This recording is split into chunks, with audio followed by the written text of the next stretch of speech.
Jermaine Mann, a name that for more than 3 decades carried a secret he himself didn't even know he was living. To his neighbors, his classmates, even his friends in Connecticut, he was just another boy who grew into a man with an ordinary life. But beneath the surface, every detail of his world was built on lies carefully spun by the one person who was supposed to protect him. Back in 1987, Jermaine was just 21 months old, barely able to form full sentences, but already deeply attached to his mother, Lyneth Mann-Lewis.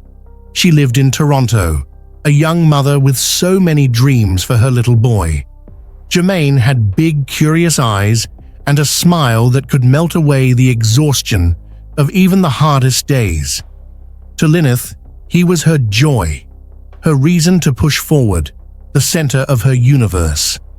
She imagined watching him take his first steps into school, imagined birthdays filled with laughter and a lifetime of shared milestones. But all of that would be stolen before it even had the chance to begin.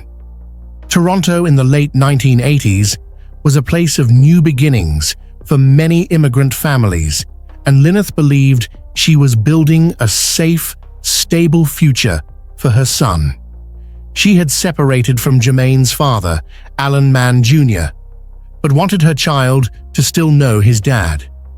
Custody arrangements were delicate, but she tried to believe in the importance of a father's presence. What she couldn't know was that Alan's intentions were far darker than she ever imagined. For Lyneth, life was made up of routines, feeding Jermaine his favorite foods, rocking him to sleep, laughing at the way he toddled around the apartment.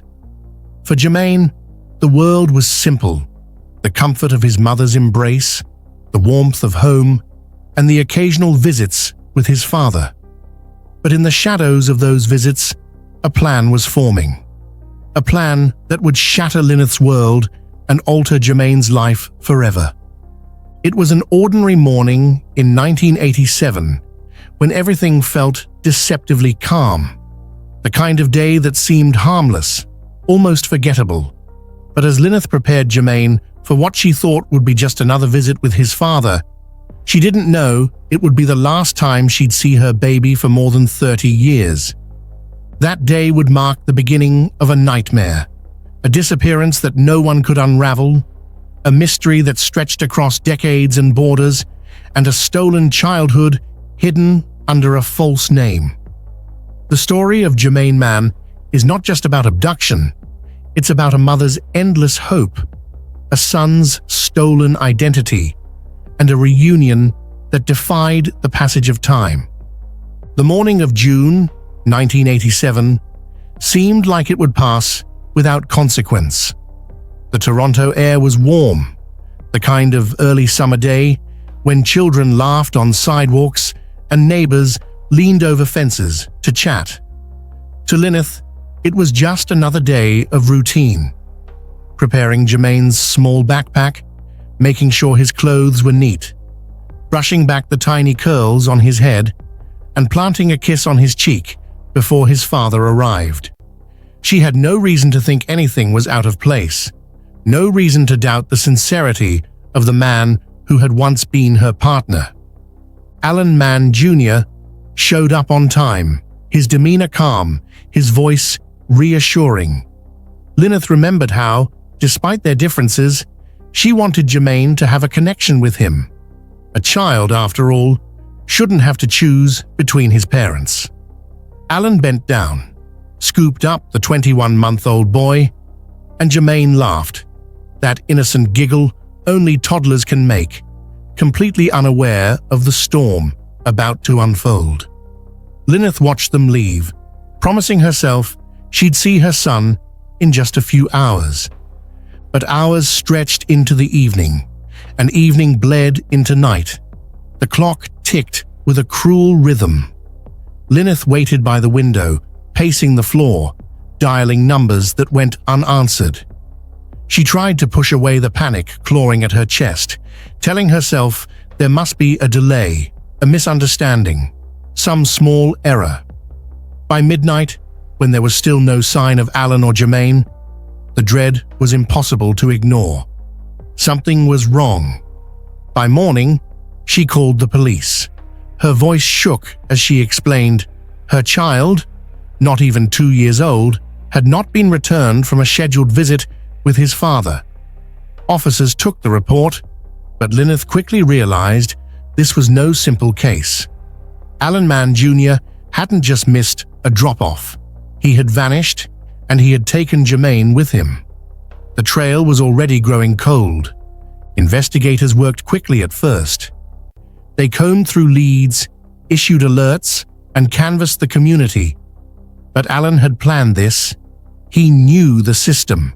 He forged documents, created new identities, and slipped across the border into the United States before authorities could react. By the time the paperwork caught up, father and son had disappeared into the vastness of America, blending into new neighborhoods where no one questioned who they really were. For Lyneth, the nightmare had only just begun. She plastered Jermaine's face on missing child posters, handed out flyers, pleaded with anyone who would listen. She went to bed every night wondering if her baby was safe, if he was eating, if someone was comforting him when he cried. But the silence was suffocating. Weeks turned into months, and months into years, with no answers. It was as though her son had been swallowed by the earth. Meanwhile, Jermaine was living an entirely different reality. Alan had taken him first to Connecticut, where he built a life under false names. To neighbors and friends, Alan was a single father, raising his boy. He told people Jermaine's mother had died, and because Jermaine was too young to remember, he grew up believing the lie. Every photograph of his mother was gone, every connection to his past erased. He didn't know he had been stolen. He didn't even know his real name. Back in Toronto, Lyneth carried her grief like a second skin. She marked every birthday without him. She kept his baby pictures close. She whispered prayers year after year, asking only for one thing: that her son was alive somewhere and that someday, somehow, he would come back to her. But each year that passed made the hope feel more fragile, and the world moved on as if her boy had never existed.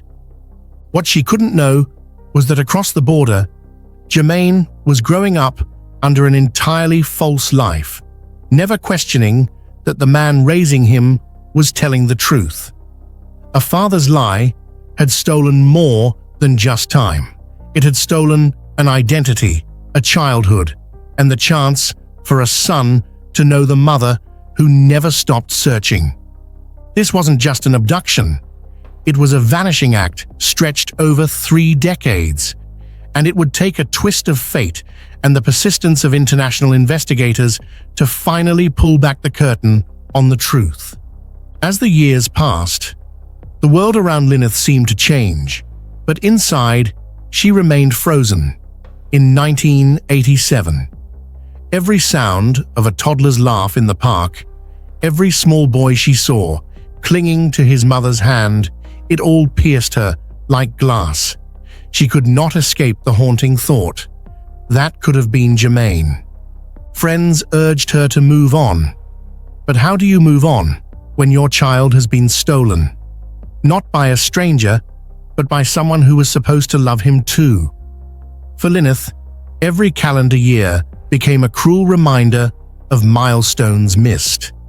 Jermaine's first day of school, his birthdays, the day he would have graduated high school, all of it stolen by Alan's deception. In Canada, the case grew colder with each passing year. Tips dried up, leads led nowhere. At some point, the whispers began. The suggestion that maybe Jermaine would never be found. Maybe Alan had disappeared too well. But Lyneth never let go of hope, even when it became a thread so thin it was almost invisible. Meanwhile, Jermaine was living a reality that was not his own. Alan moved him from Connecticut to other parts of the United States, always careful, always under new names. He enrolled Jermaine in schools, filled out forms, doctored documents. To teachers and neighbors, they were just another father and son starting fresh. No one asked too many questions, but the cracks in the false life began to show as Jermaine grew older. In high school, he started noticing things other kids didn't struggle with. His paperwork didn't match. His identity always seemed off. He couldn't get certain documents every teenager needed, like a legitimate social security record. Still, Alan insisted everything was fine.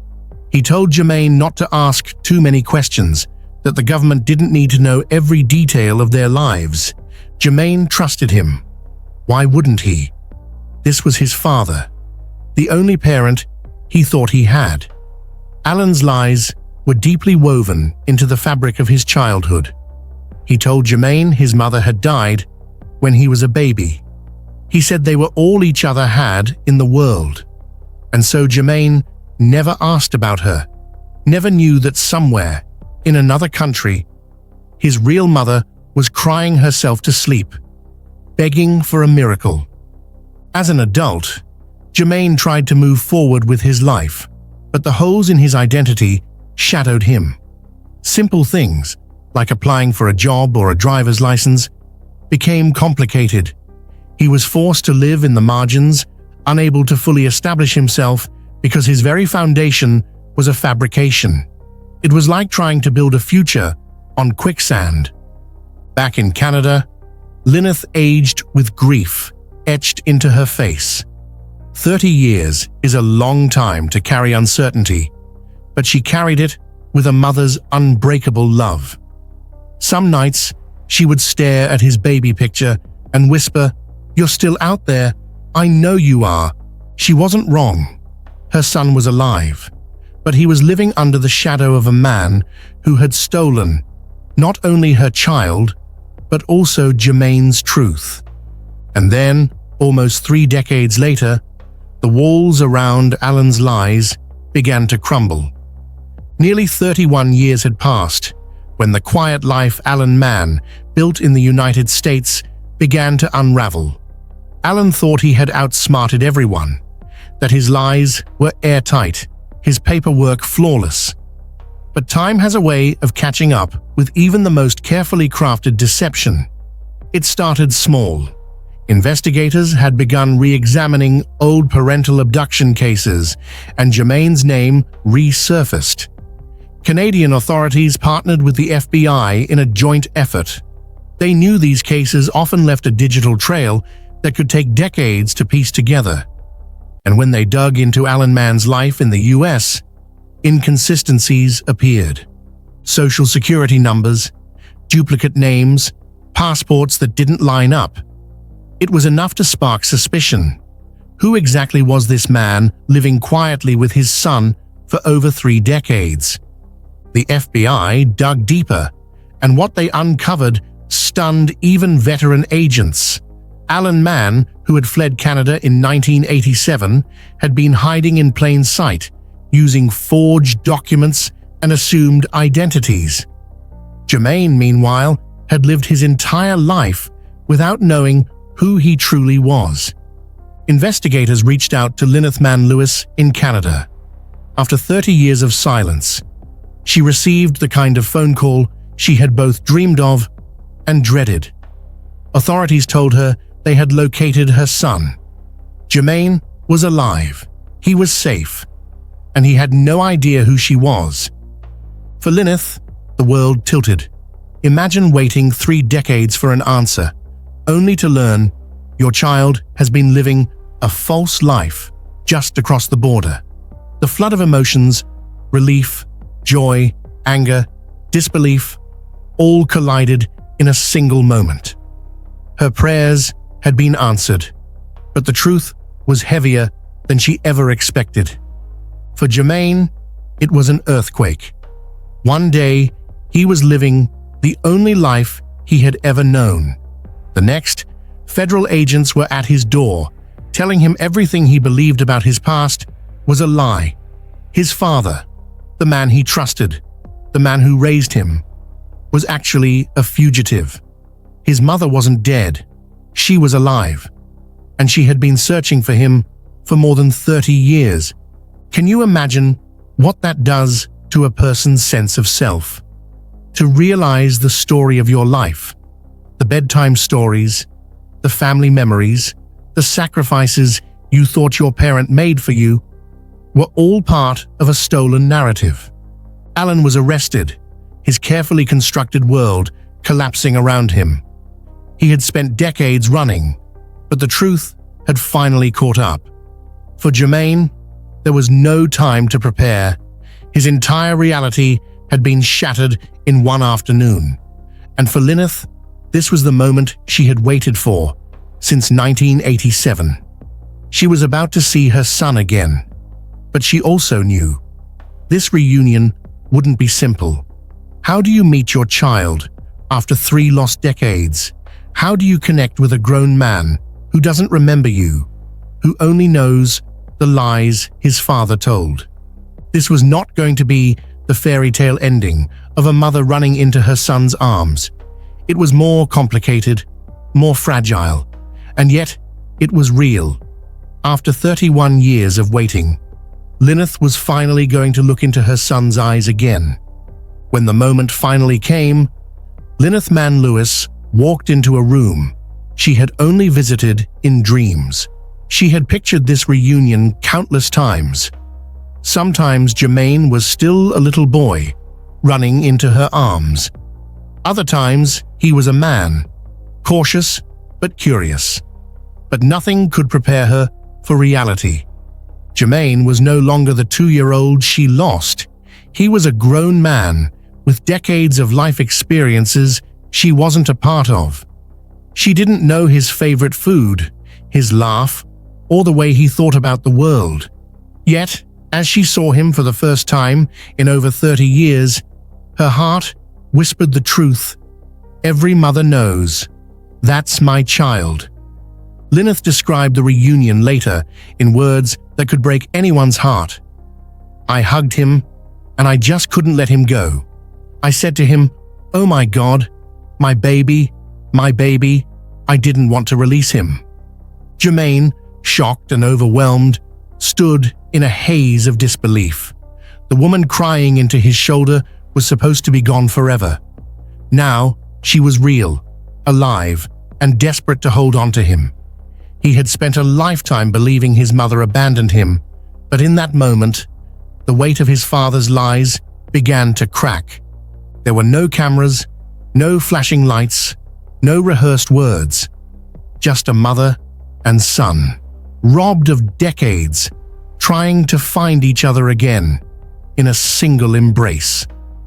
The world soon learned of their reunion, and the story spread far beyond Canada and the United States. It was a testament to the persistence of a mother's love and the relentlessness of justice. For Lyneth, the wait was excruciating, but it ended in the way she always believed it would. She was reunited with her son. But for Jermaine, the road ahead was complicated. Rebuilding a bond after 31 years apart is not easy. Trust takes time. Healing takes patience. And identity, something he thought was solid, now had to be rebuilt from the ground up. Still, what mattered most was this. He wasn't lost anymore. His mother found him. Alan Mann, the man who had stolen Jermaine's life, faced the consequences of his choices. The lies collapsed, but the truth survived. And through it all, Lyneth proved that hope, even when buried under decades of silence, can still win. This is not just a story of abduction. It's a story of survival, of resilience, of a love that refused to fade, even when the world said it was impossible. Because sometimes, the most powerful thing in the world isn't time or distance. It's a mother who never stops believing. And as you sit with this story, ask yourself, what would you hold on to if the whole world told you to let go? Lyneth held on to faith. She held on to love. And because of that, after 31 long years, she held her son again. If this story moved you the way it moved me, then don't let it end here. Like this video, share it so others can see the strength of a mother's love, and subscribe for more real stories of survival, justice, and the human spirit. Your support helps keep these stories alive. And remember, no matter how much time passes, no matter how far someone drifts, hope has the power to bring them home.